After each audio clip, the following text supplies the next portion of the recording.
ನಮಸ್ಕಾರ ಫ್ರೆಂಡ್ಸ್, ನಾನು ಶಿವರಾಜ್ ಪಾಟೀಲ್. ನಿಮಗೆ ಕನ್ನಡ ಯೂಟ್ಯೂಬ್ ಚಾನಲ್ ಟುಡೇಸ್ ಇನ್ವೆಸ್ಟ್ಮೆಂಟ್ಗೆ ಸ್ವಾಗತ. ಇವತ್ತಿನ ದಿನ ಮಂಗಳವಾರ ಸೆನ್ಸೆಕ್ಸ್ ಎಕ್ಸ್ಪೈರಿ ಇತ್ತು.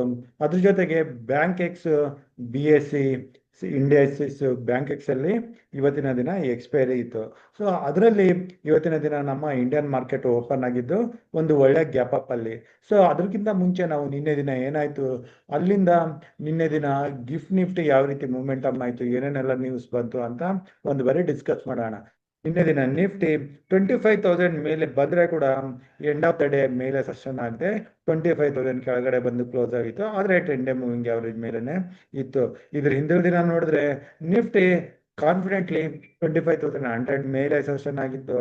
ಆದ್ರೆ ಒಂದು ಗ್ಯಾಪ್ ಡೌನ್, ಅಲ್ಲಿಂದ ಕರೆಕ್ಷನ್ ಬಂದು 20 ಡೇ ಮೂವಿಂಗ್ ಅವರೇಜ್ ಇಂದ ಸಪೋರ್ಟ್ ತಗೊಂಡು ರಿಕವರಿ ಕೂಡ ಕಂಡಿತ್ತು. ಇಲ್ಲಿ ಇವತ್ತಿನ ದಿನ ಏನಾಯ್ತು ಅಂತಂದ್ರೆ, ನಿನ್ನೆ ದಿನ ನಿಫ್ಟಿ 25,000 ಕೆಳಗಡೆ ಕ್ಲೋಸ್ ಆದ್ಮೇಲೆ ನಾವು ಅದನ್ನ ಗಿಫ್ಟ್ ನಿಫ್ಟಿನಲ್ಲಿ ಕೂಡ ಇಲ್ಲಿ ಫಾಲೋ ಮಾಡಿದ್ರೆ, ಗಿಫ್ಟ್ ನಿಫ್ಟಿ ನೈಟ್ 10 o'clock ವರೆಗೂ ನೆಗೆಟಿವ್ ಅಲ್ಲೇ ಟ್ರೇಡ್ ಆಗ್ತಾ ಇತ್ತು. ಅಲ್ಲಿಂದ ಸೆಕೆಂಡ್ ಹಾಫ್ ಅಲ್ಲಿ ಇಲ್ಲಿ ಒಂದು ಒಳ್ಳೆ ಮೂವ್ಮೆಂಟಮ್ ಬಂತು. ಅದು ಅಗೇನ್ ಇವತ್ತಿನ ದಿನ ಸ್ಟಾರ್ಟಿಂಗ್ ಆಫ್ ದ ಡೇ ನಮ್ಮ ಇಂಡಿಯನ್ ಮಾರ್ಕೆಟ್ ಓಪನ್ ಆಗೋದ್ರ ಒಳಗಡೆನೆ ಗಿಫ್ಟ್ ನಿಫ್ಟಿ 25,200 ಮೇಲೆ ಬಂದಿತ್ತು. ಇದಕ್ಕೆ ಕಾರಣ ನಿಮ್ಗೆಲ್ಲ ತಿಳಿದಿರೋ ಪ್ರಕಾರ ಇಸ್ರೇಲ್ ಇರಾನ್ ಮಧ್ಯೆ ನಡೀತಿರೋ ಸಂಘರ್ಷ, ಯುದ್ಧ ಏನೇ ಹೇಳ್ಬೋದು. ಇದರಲ್ಲಿ ಟ್ರಂಪ್ ಇನ್ವಾಲ್ವ್ ಆಗಿದ್ರು, ಹಾಗೂ ಟ್ರಂಪ್ ಕಡೆಯಿಂದಾನೆ ಇದು ಅನೌನ್ಸ್ಮೆಂಟ್ ಬಂತು, ಇಲ್ಲಿ ಸೀಸ್ ಫೈರ್ ಆಗಿದೆ ಅಂತ. ಸೀಸ್ ಫೈರ್ ಇಂದ ಇಲ್ಲಿ ಬ್ರೆಂಟ್ ಕ್ರೂಡ್ ಆಯಿಲ್ ಕೂಡ ನಿನ್ನೆ ರಾತ್ರಿಯಿಂದನೇ 76 ಹತ್ರ ಇದ್ದಿದ್ದು ಅಲ್ಲಿಂದ ಡೈರೆಕ್ಟ್ ಆಗಿ 70 ಹತ್ರ ಬಂತು. ಅದರಿಂದ ನಮ್ಮ ಇಂಡಿಯನ್ ಮಾರ್ಕೆಟ್ ಅಲ್ಲಿ ಕೂಡ ನಾವು ಒಂದು ಒಳ್ಳೆ ಗ್ಯಾಪ್ ಅಪ್ ನ ನೋಡಿದ್ವಿ. ಗ್ಯಾಪ್ ಅಪ್ ಆದ್ಮೇಲೆ ನಾವು ಕಳೆದ ದಿನಗಳಲ್ಲಿ ಕೂಡ ಡಿಸ್ಕಸ್ ಮಾಡ್ತಾನೆ ಇದ್ದೆ, ನಾನು 25,200 ಮೇಲೆ ಅಗ್ರೆಸಿವ್ ಆಗಿ ಲಾಂಗ್ ಪೊಸಿಷನ್ ತೊಗೊಳಕ್ಕೆ ನೋಡ್ತೀನಿ ಅಂತ. ಇಲ್ಲಿ ನಾವು 25,200 ಮೇಲೆ ಮೊದಲನೇ ಬಾರಿ ಪೊಸಿಷನ್ಸ್ ನ ತಗೊಂಡ್ವಿ. ಅಲ್ಲಿ ಒಂದು ಸ್ಟಾಪ್ ಲಾಸ್ ಹಿಟ್ ಆಯ್ತು. ಅಗೇನ್ ನಾವು ಲಾಂಗ್ ಪೊಸಿಷನ್ಸ್ ನ ತಗೊಂಡ್ವಿ. ಫಸ್ಟ್ ಟಾರ್ಗೆಟ್ ಏನು ಬಂತು 25,300 ಮೇಲೆ. ಅಲ್ಲಿಂದ ಮಾರ್ಕೆಟ್ ಅಲ್ಲಿ ಕರೆಕ್ಷನ್ ಬಂತು. ಆಗ ನಿಫ್ಟಿ ಮೊದಲನೇ ಮೂಮೆಂಟಮ್ ಅಲ್ಲಿ 25,200 ಕೆಳಗಡೆನೆ ಬರ್ತಿದ್ದಂಗೆ ನಾವು ನಮ್ಮ ಪೊಸಿಷನ್ಸ್ ಇಂದ ಹೊರಗಡೆ ಬಂದ್ವಿ. ಹಾಗೂ ನಮ್ಮ ಟುಡೇಸ್ ಇನ್ವೆಸ್ಟ್ಮೆಂಟ್ ಟೆಲಿಗ್ರಾಮ್ ಗ್ರೂಪ್ ಅಲ್ಲಿ ಇಲ್ಲಿ ನಾನು ಕ್ಲಿಯರ್ ಆಗಿ ಮೆನ್ಷನ್ ಮಾಡಿದ್ದೆ, ಮಾರ್ಕೆಟ್ ಅಲ್ಲಿ ಹೈ ವಾಲಟಿಲಿಟಿ ಇದೆ, ಹಾಗಾಗಿ ನಾವು ಯಾವುದೇ ಪೊಸಿಷನ್ಸ್ ನ ತಗೊಳ್ಳೋದು ಬೇಡ ಅಂತ. ಮಾರ್ಕೆಟ್ ಅಲ್ಲಿ ವಾಲಟಿಲಿಟಿನಲ್ಲೇ ನಿಫ್ಟಿ ಒಂದು ಬಾರಿ 25,000 ಕೂಡ ಟೆಸ್ಟ್ ಮಾಡಿತ್ತು. ಅದಾದ್ಮೇಲೆ ಎಂಡ್ ಆಫ್ ದ ಡೇ 25,000 ಮೇಲೆನೆ ಕ್ಲೋಸ್ ಆಯ್ತು. ಇವತ್ತಿನ ದಿನದ ಈ ಶಾರ್ಪ್ ಕರೆಕ್ಷನ್ಗೆ ಕಾರಣ ಅಂತಂದ್ರೆ, ಟ್ರಂಪ್ ಕಡೆಯಿಂದ ಏನು ಅನೌನ್ಸ್ಮೆಂಟ್ ಬಂದಿತ್ತು ಇರಾನ್ ಇಸ್ರೇಲ್ ಯುದ್ಧದ ಸೀಸ್ ಫೈರ್ ಬಗ್ಗೆ, ಅದ್ರ ವೈಲೇಷನ್ ಆಗ್ತಾ ಇದೆ. ಅಗೇನ್ ಇರಾನ್ ಇಸ್ರೇಲ್ ಮೇಲೆ ಕ್ಷಿಪಣಿಗಳನ್ನ ಕಳಿಸ್ತಾ ಇದೆ ಅಂತ. ಅದಕ್ಕೆ ಇಸ್ರೇಲ್ ಅಫಿಷಿಯಲ್ಸ್ ಕಡೆಯಿಂದ ಕೂಡ ಇರಾನ್ಗೆ ವಾರ್ನಿಂಗ್ ಬರಕ್ಕೆ ಆಯ್ತು. ಆ ಸಮಯದಲ್ಲಿ ಮಾರ್ಕೆಟ್ ಅಲ್ಲಿ ಕರೆಕ್ಷನ್ ಬಂತು. ಅದೇ ಸಮಯದಲ್ಲಿ ಬ್ರೆಂಟ್ ಕ್ರೂಡ್ ಆಯಿಲ್ ಕೂಡ ಕೆಳಗಡೆಯಿಂದ ರಿಕವರಿ ಕಂಡಿತ್ತು. ಇಲ್ಲಿ ನೀವು ನೋಡಬಹುದು 12 o'clock ಇಂದಾನೆ ಬ್ರೆಂಟ್ ಕ್ರೂಡ್ ಆಯಿಲ್ ಅಲ್ಲಿ ಕೂಡ ಮೂವ್ಮೆಂಟಮ್ ಬಂದಿತ್ತು. ಹಾಗೂ ನಮ್ಮ ನಿಫ್ಟಿನಲ್ಲಿ ಕೂಡ ಇಲ್ಲಿ ಕರೆಕ್ಷನ್ ಬಂದಿತ್ತು. ಆದ್ರೆ ಈ ರೀತಿ ಅನ್ಎಕ್ಸ್ಪೆಕ್ಟೆಡ್ ನ್ಯೂಸ್ ಗಳಲ್ಲಿ ಪೊಸಿಷನ್ ತಗೊಳ್ಳೋದು ಅಷ್ಟು ಈಸಿ ಅಲ್ಲ.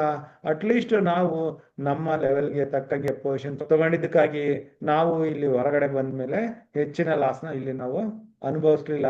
ಹಾಗೂ ಇವತ್ತಿನ ದಿನ ಸೆನ್ಸೆಕ್ಸ್ ಹಾಗೂ ಬ್ಯಾಂಕ್ ಎಕ್ಸ್ಪೈರಿ ಇರೋ ಕಾರಣ ಈ ರೀತಿ ವಾಲಟಿಲಿಟಿ ಕೂಡ ಮಾರ್ಕೆಟ್ ಅಲ್ಲಿ ಆಗೋ ಚಾನ್ಸಸ್ ಹೆಚ್ಚಾಗೇ ಇತ್ತು. ಇಲ್ಲಿಂದ ನಿಫ್ಟಿ ನಾಳೆ ದಿನ ಅಂದ್ರೆ 25th ಜೂನ್ ಬುಧವಾರ, ಅದು ಮಂತ್ಲಿ ಎಕ್ಸ್ಪೈರಿ ಇರೋದು 26th ಜೂನ್. ಅದಕ್ಕಿಂತ ಹಿಂದಿನ ದಿನ ಯಾವ ರೀತಿ ಮೂವ್ಮೆಂಟಮ್ ಬರ್ಬೋದು ಅಂತ ನೋಡೋದಕ್ಕೆ ನಾವು ಒಂದು ಬಾರಿ ಆಪ್ಷನ್ ಚೈನ್ ನ ಚೆಕ್ ಮಾಡಬೇಕು ಅಂತಂದ್ರೆ, ಇಲ್ಲಿ ಆಪ್ಷನ್ ಚೈನ್ ಅಲ್ಲಿ ಪುಟ್ ಸೈಡ್ ಅಲ್ಲಿ 21 lakhs ಓಪನ್ ಇಂಟ್ರೆಸ್ಟ್ ಇದಾವೆ, ಕಾಲ್ ಸೈಡ್ ಅಲ್ಲಿ 27 lakhs.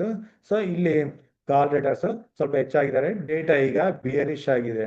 ಇನ್ನು ಆಪ್ಷನ್ ಲೆವೆಲ್ಸ್ ಗಾಗಿ ನಾವು ನಿಫ್ಟಿ ಬಾರ್ ಚಾರ್ಟ್ ಅಲ್ಲಿ ಇದ್ರೆ, ಇಲ್ಲಿ ನಿಫ್ಟಿಗೆ 25,000 ಹತ್ರನೇ ಕಾಲ್ ರೇಟರ್ಸ್ ಪುಟ್ ರೇಟರ್ಸ್ ಸಣ್ಣಾಗಿದ್ದಾರೆ. ಇದು ಮೇಕ್ ಆರ್ ಬ್ರೇಕ್ ಲೆವೆಲ್ ಆಗಿರುತ್ತೆ. ಹಾಗೂ ಇಲ್ಲಿ ಈಗ 25,200 ಹೈಯೆಸ್ಟ್ ಓಪನ್ ಇಂಟ್ರೆಸ್ಟ್ ಇರೋದಕ್ಕಾಗಿ ಇದು ಮೊದಲನೇ ರೆಸಿಸ್ಟೆನ್ಸ್. ಅಲ್ಲಿಂದ 25,500 ನೆಕ್ಸ್ಟ್ ರೆಸಿಸ್ಟೆನ್ಸ್ ಇಲ್ಲಿ ಕಾಣಿಸ್ತಾ ಇದೆ. ಇನ್ನು ಕೆಳಗಡೆ ಬಂದ್ರೆ 24,800 ಹತ್ರ ಸಪೋರ್ಟ್ ಕೂಡ ಆಪ್ಷನ್ ಚೈನ್ ಪ್ರಕಾರ ಇಲ್ಲಿ ಕಾಣಿಸ್ತಾ ಇದೆ. ಇದನ್ನ ಇಟ್ಕೊಂಡು ನಾವು ಪೊಸಿಷನ್ ತಗೋಬೇಕು ಅಂತಂದ್ರೆ, ಇದನ್ನ ನಾವು ಈಗ ಒನ್ ಡೇ ಕ್ಯಾಂಡಲ್ ಅಲ್ಲಿ ಈಗ ನೋಡೋಣ. ನಾವು ಈಗ ನಿಫ್ಟಿ ಒನ್ ಡೇ ಕ್ಯಾಂಡಲ್ ಅಲ್ಲಿ ಬಂದ್ರೆ ಸೊ ನಿಫ್ಟಿ ಕ್ಲೋಸಿಂಗ್ ಇದು ಇಲ್ಲಿ ಬಿಯರಿಶ್ ಆಗಿದೆ. ಸೊ ಇಲ್ಲಿ ನಾವು ಬಿಯರಿಶ್ ನಂತರ ಇಲ್ಲಿ ಏನಾದ್ರು ಪುಟ್ ಪೊಸಿಷನ್ಸ್ ನ ತಗೊಂಡ್ರೆ ಇಮಿಡಿಯೇಟ್ ಆಗಿ ಸಪೋರ್ಟ್ 25,000 ಇದೆ, 24,900 ಇದೆ, 24,800 ಇದೆ. ಸೊ ಇಲ್ಲಿ ಪುಟ್ ಪೊಸಿಷನ್ ತಗೊಂಡ್ರೆ ಕೂಡ ಟ್ರ್ಯಾಪ್ ಆಗೋ ಚಾನ್ಸಸ್ ಇರುತ್ತೆ. ಇನ್ನು ಕಾಲ್ ಪೊಸಿಷನ್ ತಗೋಬಹುದಾ ಅಂತಂದ್ರೆ ಇಲ್ಲಿಂದ ಇಮಿಡಿಯೇಟ್ ಆಗಿ 25,200 ಹತ್ರ ರೆಸಿಸ್ಟೆನ್ಸ್ ಹಾಗೂ 25,300 ಹತ್ರ ರೆಸಿಸ್ಟೆನ್ಸ್ ಇದಾವೆ. ಸೊ ಇಲ್ಲಿ ಓನ್ಲಿ ಸ್ಕ್ಯಾಲ್ಪಿಂಗ್ ಟ್ರೇಡರ್ಸ್ಗೆ ಒಂದು ಮೊಮೆಂಟಮ್ ಸಿಗ್ಬೋದು.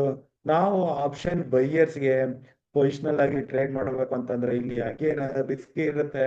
ಸೊ ಹಾಗಾಗಿ ನಾವು ನಿಫ್ಟಿನಲ್ಲಿ ಏನಾದ್ರೂ ಒಂದು ಒಳ್ಳೆ ಮೂಮೆಂಟಮ್ ಇದ್ರೆ ಅದನ್ನ ನಾನು ಆಫ್ಟರ್ 12 PM ಅಥವಾ ಆಫ್ಟರ್ 12:30 PM ನಮ್ಮ ಟುಡೇಸ್ ಇನ್ವೆಸ್ಟ್ಮೆಂಟ್ ಟೆಲಿಗ್ರಾಮ್ ಗ್ರೂಪ್ ಅಲ್ಲಿ ಲೆವೆಲ್ಸ್ ನ ಅಪ್ಡೇಟ್ ಮಾಡ್ತೀನಿ. ಸೊ ಅಲ್ಲಿವರೆಗೆ ನಾವು ನಿಫ್ಟಿನಲ್ಲಿ ಆಗ್ಲಿ, ಬ್ಯಾಂಕ್ ನಿಫ್ಟಿನಲ್ಲಿ ಆಗ್ಲಿ ಅಥವಾ ಸೆಲೆಕ್ಟ್ ಮಿಡ್ ಕ್ಯಾಪ್ ನಿಫ್ಟಿನಲ್ಲಿ ಆಗ್ಲಿ ಯಾವುದೇ ಪೊಸಿಷನ್ಸ್ ನ ನಾಳೆ ದಿನ ಅದು 25th June ತಗೊಳ್ಳೋದು ಬೇಡ.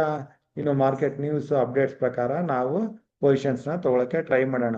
ಸೊ ಇಂಡಸ್ಟ್ರೀಸ್ ಅಲ್ಲದೆ ಏನಾದ್ರು F&O ಸ್ಟಾಕ್ಸ್ ಬಗ್ಗೆ ಕೂಡ ನ್ಯೂಸ್ ಬೇಸ್ಡ್ ಬ್ರೇಕ್ಔಟ್ಸ್ ಏನಾದ್ರು ಇದ್ರೆ ಅದನ್ನ ನಾನು ನಮ್ಮ ಟುಡೇಸ್ ಇನ್ವೆಸ್ಟ್ಮೆಂಟ್ ಟೆಲಿಗ್ರಾಮ್ ಗ್ರೂಪ್ ಅಲ್ಲಿ ಅಪ್ಡೇಟ್ ಮಾಡ್ತೀನಿ. ಸೊ ಅಲ್ಲಿಂದ ನೀವು ಮಾಹಿತಿನ ಪಡೆದು ಪೊಸಿಷನ್ಸ್ ನ ತಗೋಬಹುದು. ಸೊ ಇಷ್ಟ ಹೇಳ್ತಾ ಇವತ್ತಿನ ವಿಡಿಯೋ ಇಲ್ಲಿಗೆ ಮುಗಿಸ್ತಾ ಇದ್ದೀನಿ. ನಾನು ಕೊಟ್ಟಿರೋ ಮಾಹಿತಿ ನಿಮ್ಗೆ ಇಷ್ಟ ಆದಲ್ಲಿ ಲೈಕ್ ಮಾಡಿ, ಕಮೆಂಟ್ ಮಾಡಿ, ನಮ್ಮ ಚಾನಲ್ ನ ಸಬ್ಸ್ಕ್ರೈಬ್ ಮಾಡಿಲ್ಲ ಅಂದ್ರೆ ಸಬ್ಸ್ಕ್ರೈಬ್ ಮಾಡಿ. ಇನ್ನು ನನ್ನ ಮುಂದಿನ ವಿಡಿಯೋ ಬರೋವರೆಗೂ ನಿಮ್ಗೆ ನನ್ನ ಕಡೆಯಿಂದ ಧನ್ಯವಾದಗಳು. Thank you.